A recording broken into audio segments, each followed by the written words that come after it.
hoje meu bate-papo com a Cris, essa pessoa de Deus abençoada. Eu quero fazer o convite e vocês vão adorar essa conversa, que vai ser sensacional. Então seja bem-vindo, Padre Monsenhor Roberto Carrara. Ai, que bom! Muito obrigado. Que bom. Que bom recebê-lo. Seja bem-vindo. Gente, que honra, né? De receber essa pessoa tão querida por nós aqui, apucaranense. E ele é conhecido, gente, em muitos países aí. Então, nós vamos saber um pouquinho da história, né, do Padre Roberto Carrara. Seja bem-vindo novamente, viu, Padre? De novo, Cris, muito obrigado. É uma oportunidade única. Já estive aqui no passado, Sim. né? Séculos passados. Fiquei sabendo hoje isso, né? Eu tinha programa aqui no passado. Ah, e é toda semana? Toda semana. Olha que bacana. E fala um pouquinho sobre você. Onde você nasceu, seus pais? Fala um pouquinho. Eu nasci numa vila chamada Potunduva, pertencente à cidade de Jaú, estado de São Paulo. Nasci lá. Depois, quando eu tinha 7 anos, nós mudamos-nos para São Manuel, encostado com Botucatu, e ali é que me veio, daí que eu fui entrar no seminário, e entrei no seminário, eu tinha 11 anos, em 1951. É porque quando estava fazendo a primeira comunhão, eu tinha 7 anos só, Cris. Nossa. E a catequista então perguntou, o que vocês querem ser quando eu crescer? Então eu disse, eu quero ser padre. 7 anos. Você já tinha esse dom, então, com 7 anos de idade, você já tinha certeza que era isso? Minha família, nós andávamos 5 quilômetros no domingo para ir assistir missa no sítio, porque não tinha outra. Sim. Nossa, então, eu rezava o terço em casa todo dia. Então, foi uma vida religiosa muito intensa, de pais semi-analfabetos, que eles fizeram só o 2º ano primário naquela época, né? Sim. Mas de uma santidade que incrível, é impressionante, né? Muito, é um motivo de muito orgulho para mim e para os meus irmãos. Nós somos 6 irmãos. Mais alguém da família aí? Também nessa área? Religiosa? Não. Só, bom, todos trabalham e a missa é todo domingo, nós rezamos todo dia, de manhã e à tarde nós rezamos via internet, né? Fazer uma oração de meia hora de manhã e depois mais 15 minutos à tarde, todo dia, não tem? Todo dia? Todo dia, Que benção. Então, nós somos 6 e eu sou o mais velho. Ah, você é o mais velho dos 6. Isso. Que família bonita, né? Muito. Nossa. É motivo de orgulho, Parabéns, realmente viu? eu tenho. Ah, e aí você foi, eu até anotei, gente, porque é muita coisa para falar sobre ele. Você foi ordenado dia 22/12/1963 em São Manuel, em São Paulo. Isso. É isso mesmo? Isso mesmo. Tá, e daí em 1964 você foi para a paróquia em Ourinhos. Isso. Então foi tua primeira missa? Foi em 1964? Em 63 a primeira missa. A primeira, em 63. Então, logo que você já foi ordenado. Logo que fui ordenado, fui celebrando de cá e de lá, até que houve a nomeação como vigário paroquial, que não era o pároco, mas eu ia ajudar um outro padre já bem mais maduro, que trabalhava ali em Ourinhos, que hoje é a catedral. E então eu fui auxiliá-lo lá e fiquei o ano todo. Chega no fim do ano, o bispo me levou de volta para Botucatu, para eu trabalhar então no seminário, na formação de seminaristas, tinha 130 seminaristas que a gente trabalhava, né, na educação, formação, dando aulas também. E aí eu fiquei mais 4 anos, até então, quando aconteceu o caso de Botucatu. Olha aí. Aí, em 1965 a 1967, você ficou em Botucatu, né? Sim. E as 2 cidades, só que trocou de paróquias aí nesse intervalo. Teve 2 paróquias? Não. Ou foi uma só? Eu fiquei só que eu fiquei em Botucatu no seminário e depois eu fui para a paróquia. Então aí o bispo me nomeou depois como pároco de uma paróquia chamada São Benedito. E aí você veio para Apucarana em 1969. Foi quando você conheceu Apucarana ou já conhecia Apucarana? Não, não conhecia não. Foi Dom Romeu Alberti que me forçou a vir para cá. Porque nós nos conhecíamos já desde 1958, quando ele voltou de Roma, depois de ter feito doutorado em liturgia. E aí ele foi meu diretor espiritual, então nós nos conhecemos, né? E aí depois, então, o Papa nomeou como administrador apostólico de Botucatu por causa de uma crise que houve, que os padres não aceitaram o bispo que o Santo Padre tinha nomeado, Dom Vicente Zioni. E aí, em 1980, foi para Roma. Aí, então, em 80, eu fui para Roma para estudar justamente nessa especialidade que é a liturgia. Porque eu sempre gostei de liturgia, então como eu tinha vindo para cá em 69, eu não tinha parado, trabalhei na catedral. Direto isso, foi direto. Muito. Eu terminei a catedral. A parte externa da catedral, principalmente da parte onde está a Caixa Econômica, aquilo era tijolo, à vista. O piso era tijolo, tudo, né? Então, eu tive um trabalho enorme ali. Muito. Então, você sabe muito sobre a catedral. Você ajudou ali completamente, né? E depois eu construí o centro de pastoral, aquela construção encostada na catedral, foi trabalho meu. E eu terminei em 80. Então, em 80, falei ao bispo, eu vou para Roma, eu quero estudar um pouco, passar um ano descansando. Descansa também, né? E aí estudando também, que foi o que eu fiz. Olha. E aí você, ficou 2 anos em Roma, 1982 voltou para Apucarana, aonde ficou até 1991. Isso. É isso mesmo. Isso. Paixão por Apucarana, hein? Tá te mandando toda hora para Apucarana. Eu voltei para a catedral em 91, exatamente. Aí, em 82 eu voltei. Isso, é o que está aqui, 82 até 1991. 1991 você foi para Colômbia. Foi para Bogotá. Olha, porque um outro padre que era arcebispo naquela época, Dom Geraldo Magela, arcebispo de Londrina, era também meu conhecido. Então nós vivemos juntos, né? E nós dois trabalhávamos com a liturgia.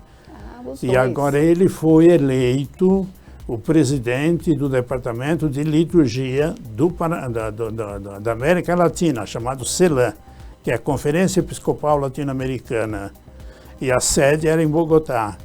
E aí, então, ele tinha que trabalhar esse setor. Mas como arcebispo de Londrina, ele não tinha muito tempo para isso. Então, ele apelou para perguntou se eu gostaria de ir. Se está comigo, pode deixar.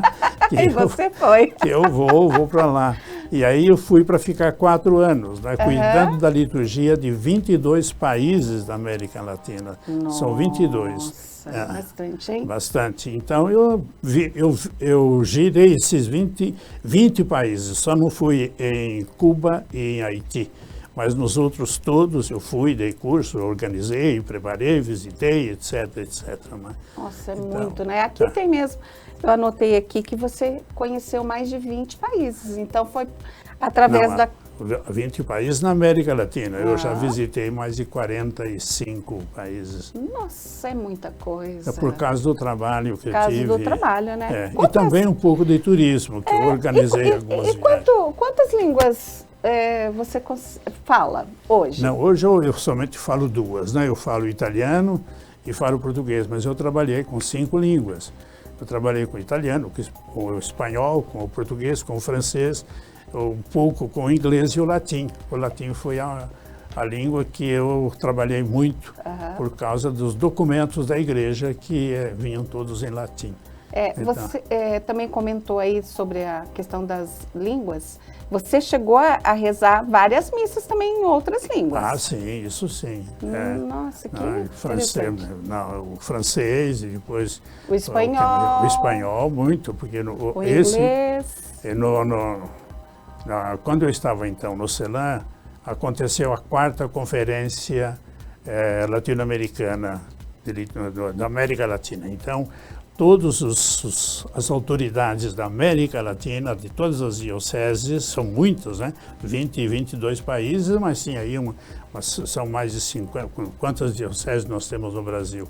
É uma enorme. Muita coisa. Então, muitos bispos, muitos cardeais, o Papa esteve, os cardeais, arcebispos, e eu fui responsável para a vida religiosa de 20 dias durante então você coordenou tudo isso? Tudo. Eu fiz um missal em 5 línguas. Meu Deus. Eu preparei um missal, tenho esse missal como prova. Ah, que legal. E isso tudo em 1991? 91, não, isso aconteceu em 93. 93, porque aqui em 93 está em Roma, você voltou para Roma. Não, aí sim. Ah, tá. Mas depois que terminou essa quarta conferência, porque Dom Geraldo Magela, que era o presidente do Departamento de Liturgia do CELAM, isto é, da América Latina, ele foi escolhido e enviado pelo Papa para trabalhar em Roma, no Vaticano, na Congregação do Culto Divino, que é justamente a congregação que trabalha com a liturgia do mundo todo. Né? E aí ele falou assim, vem comigo, assim, nossa... Imagina se eu vou perder uma oportunidade dessa. Não dá. É uma coisa raríssima um padre ir trabalhar lá no Vaticano. E não é mérito meu, não. Foi uma oportunidade que eu tive, porque tem muitos padres muito mais capazes que eu, que poderiam estar lá e fazer um trabalho melhor do que eu fiz. Mas eu tive a oportunidade e fui. E será que não foi toda essa organização que você fez lá, que todos os padres devem ter te elogiado e, visto isso, talvez te convidou para ir para Roma novamente? Não, porque ele me conhecia. Já conhecia? Ele me conheceu já. Já sabia do teu talento, né, do trabalho. Como amizade, mais amizade. Foi muito bom mesmo, trabalhamos juntos lá, até ele ser nomeado cardeal da Bahia, ali do... Oh, meu Deus, a diocese, a primeira diocese do Brasil. Ah, a primeira? Tá. Agora me faltou aqui o nome daquele. Bahia? É lá na Bahia? Na Bahia. Ah, tá. Eu não lembro mais algumas vezes nem do meu nome, então se cuida. Esse homem tá lúcido, gente, tá ótimo, é maravilhoso.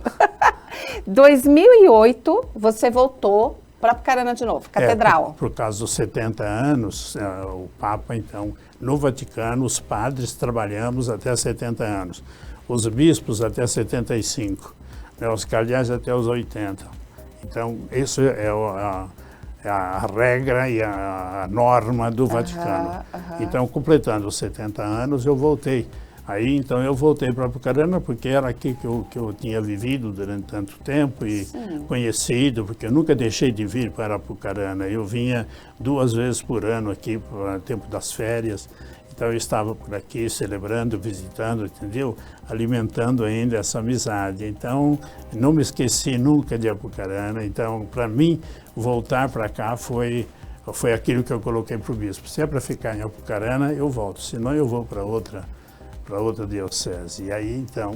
Ele mandou você para cá. Mandou para cá e mandou para a catedral. Aí você ficou na catedral até 2022. Isso. Aí você foi para... Até 2000. Até 2000? Tá. Aí o padre fez 80 anos. Isso.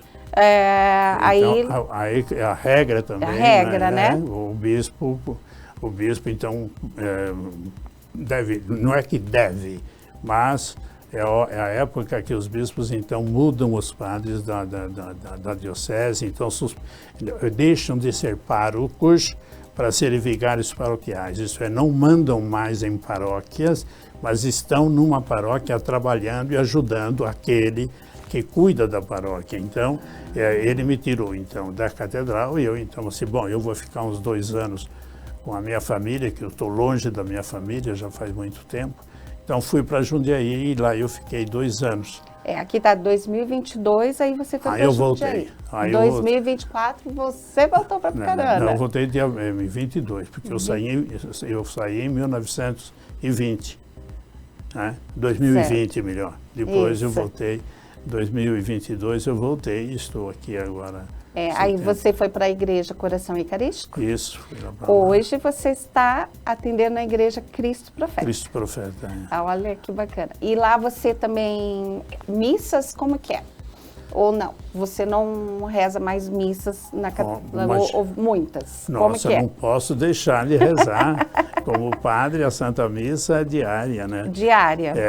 Essa semana, por exemplo, eu me levanto às 5h30 da manhã para celebrar a missa às 6h30 ali no Coração, no Cristo Profeta. Cristo Profeta. A semana que vem já é outro padre, que é o pároco que celebra. Então nós alternamos. O padre Valdinei vai numa semana, na outra sou eu. Agora, sábado e domingo, nós temos aí um caminhão de Santas Missas, né? Mas aí você não atende só a Cristo Profeta, você tem mais coisas. Atende também no hospital. Fala um pouquinho no hospital, tua rotina. No hospital, toda quinta-feira, eu celebro a missa lá para os funcionários e também para os doentes, né? Toda quinta-feira. E ele falou aqui para mim que antes ele subia todas as escadas aqui do nosso prédio. Na construção São 12. do prédio, na construção. Quando estava construindo, depois do almoço, eu tinha minha caminhada. Eu subi os 15 andares aqui. Olha isso, gente. Você tá vendo? Tá bem. Nós vamos para um breve intervalo e já voltamos. Chega de correr contra o relógio para cuidar da sua beleza. Não existe mais isso de tá sem hora para ficar linda. Você tem um lugar. Tudo começou quando duas amigas estavam atrasadas para um compromisso e tiveram que agendar o salão na última hora. Resultado? Elas não conseguiram fazer uma simples escova. Agora, isso é coisa do passado. Na Festa Escova, é só chegar e ser atendida, tudo no seu próprio tempo. Aqui você pode fazer escovas lisas ou modeladas, tranças, penteados, makes para qualquer ocasião, design de sobrancelha, esmaltação de unhas e tratamentos capilares com uma linha exclusiva Festa Escova. Tudo isso sem precisar marcar horário, sem surpresas na hora de pagar a conta. É ou não é Fest? Vem pra Festa Escova, na Avenida Curitiba, em frente à Farmácia Campineira. WhatsApp 43 99124 0011.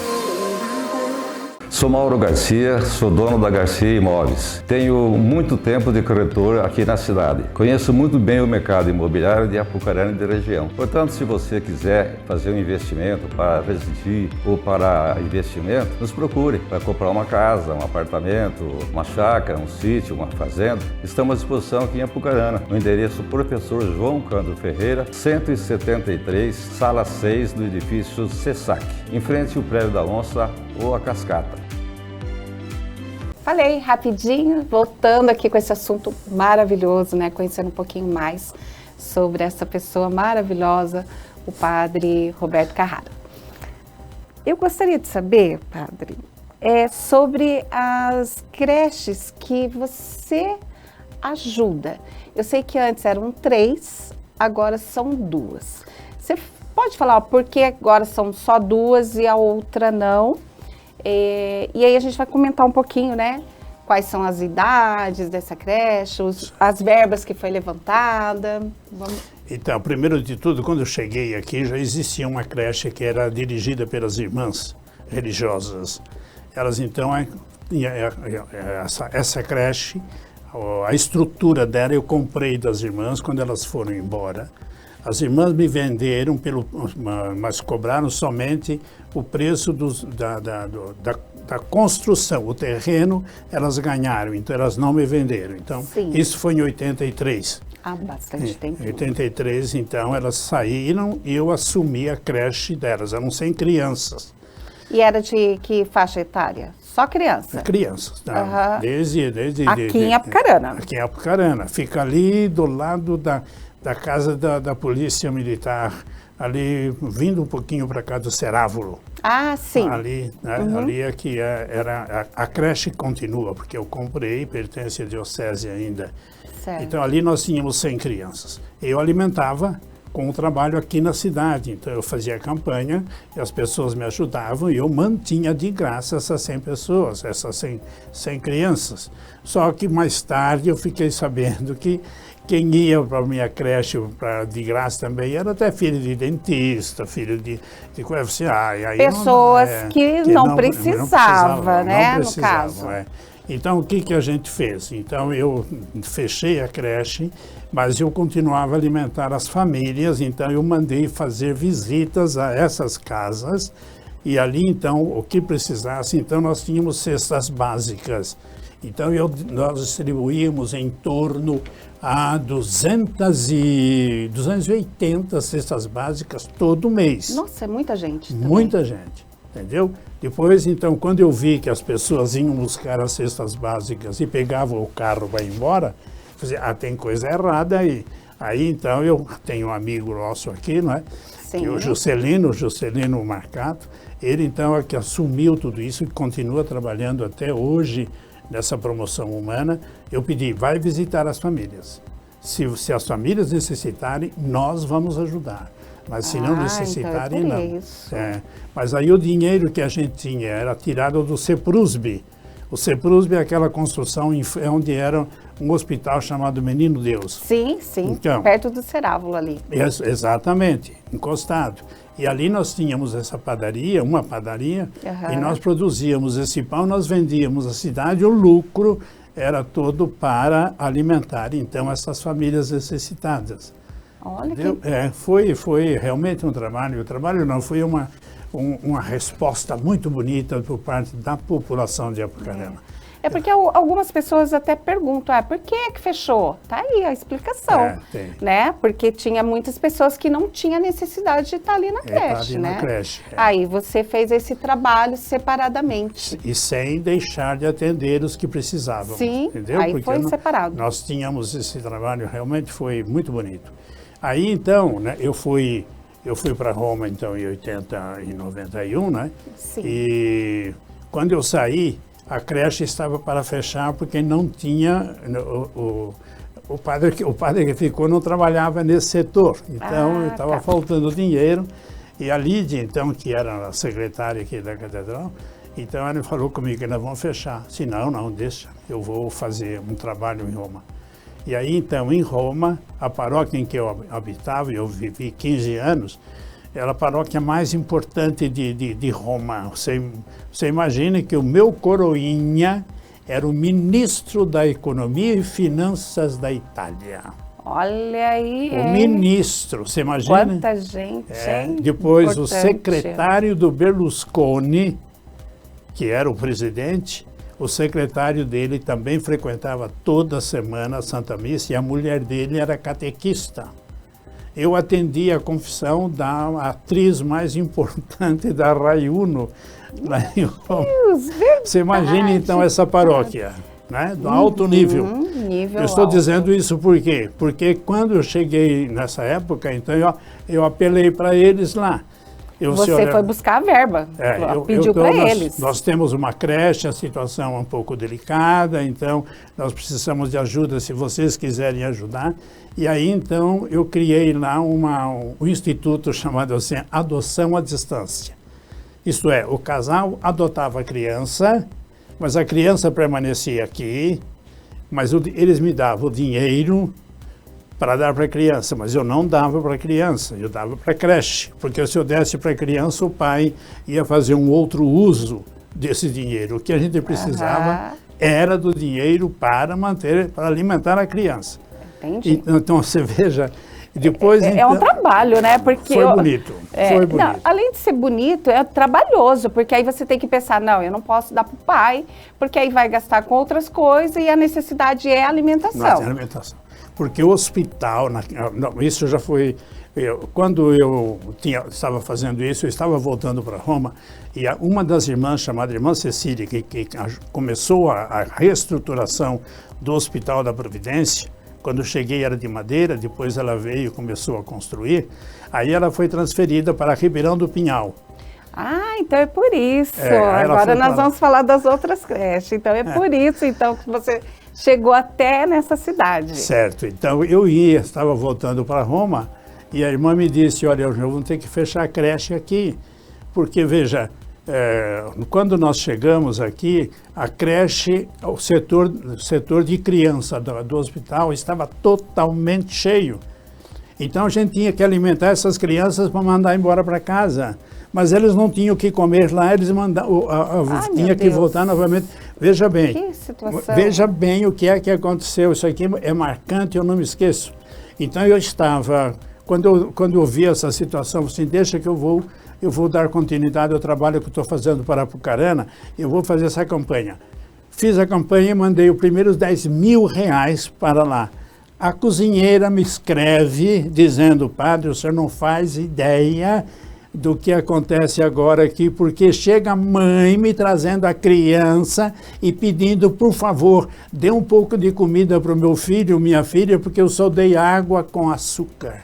Eu vi alguns desses relatos que até falaram, além da água, mas sim também por causa da carne também, que comia só osso, né? Sopinha de osso. É uma coisa impressionante. Colocava água e sal na chupeta do bebê por necessidade de comida. Exatamente. E aí você foi fazer esse trabalho então lá? Eu fui em Roma, então, eu traduzi isso para o italiano e li nas missas. Menina, a resposta foi maravilhosa. Mandei mais de 6 milhões de reais aqui para as creches, sabe? Então foi uma resposta maravilhosa. Agora já... Isso ajudar. Aqui tem 350 crianças, é isso? A creche isso. Tem tudo isso? Tem. E aí São tem duas creches. Uma de 0 a 6 anos. Isso. E a outra de 6 a 12 anos. Você precisa ver as fotografias que tiramos agora dessas crianças. Podia enviar para nós, né? A gente coloca aqui um pouquinho, tá né? Ótimo. Eu tenho no meu celular, tem. Mas realmente é maravilhoso, né? A quantidade de crianças, depois o berçário, mas é realmente criança de berço. E eu sei que você arrecadou também aí, acho que 100 mil da Itália, de uma senhora que parece que o filho morreu num acidente e ela tinha ganhado na justiça. Exatamente. E ela mandou esse dinheiro para essa creche. 80 mil.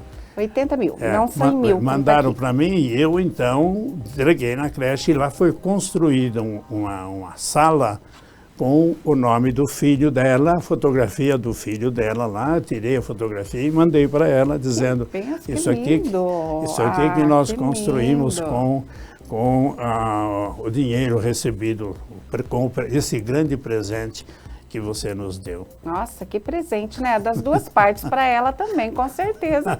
Ficou aí essa lembrança bonita, né? E até hoje você ajuda essa creche? Agora já não dá mais. Não, eu ajudo, mas ajudo agora mais uma questão pessoal, né? Um trabalho mais meu, porque eu vim para cá em 2008, quando eu voltei de Roma, voltei para a Catedral novamente, em 2008. Mas muitos daqueles padrinhos já faleceram. Já são 14, já são 17 né, anos. Que ajudavam. 17 anos, você imagina. Então, muita gente já faleceu. Então, eu não tenho mais nenhuma ligação. Eu precisaria estar lá para telefonar, visitar e agradecer, etc. Né? Mas agora, então, ainda continua essas creches lá, será? As creches continuam. Deve ser a verba de outro lugar. Agora o governo deu um pouco mais. Mas a gente arruma de vez em quando um pouco de dinheiro e também. manda para eles.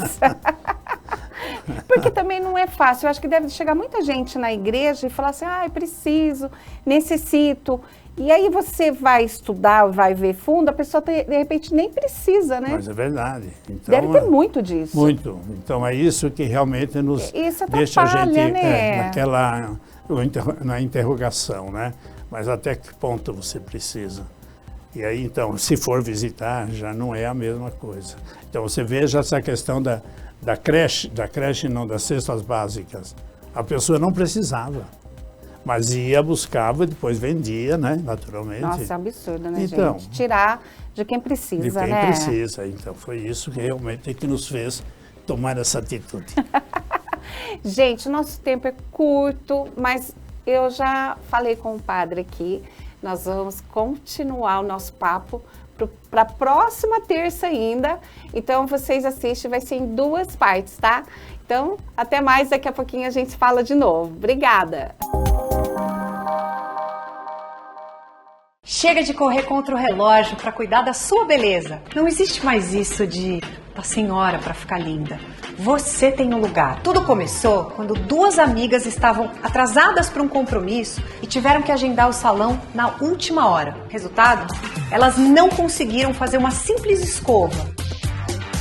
Agora, isso é coisa do passado. Na Festa Escova, é só chegar e ser atendida, tudo no seu próprio tempo. Aqui você pode fazer escovas lisas ou modeladas, tranças, penteados, makes para qualquer ocasião, design de sobrancelha, esmaltação de unhas e tratamentos capilares com uma linha exclusiva Festa Escova. Tudo isso sem precisar marcar horário, sem surpresas na hora de pagar a conta. É ou não é Fest? Vem pra Festa Escova, na Avenida Curitiba, em frente à Farmácia Campineira. WhatsApp 43 99124 0011. Sou Mauro Garcia, sou dono da Garcia Imóveis. Tenho muito tempo de corretor aqui na cidade. Conheço muito bem o mercado imobiliário de Apucarana e da região. Portanto, se você quiser fazer um investimento para residir ou para investimento, nos procure para comprar uma casa, um apartamento, uma chácara, um sítio, uma fazenda. Estamos à disposição aqui em Apucarana, no endereço Professor João Cândido Ferreira, 173, sala 6 do edifício CESAC, em frente ao prédio da Onça ou a Cascata.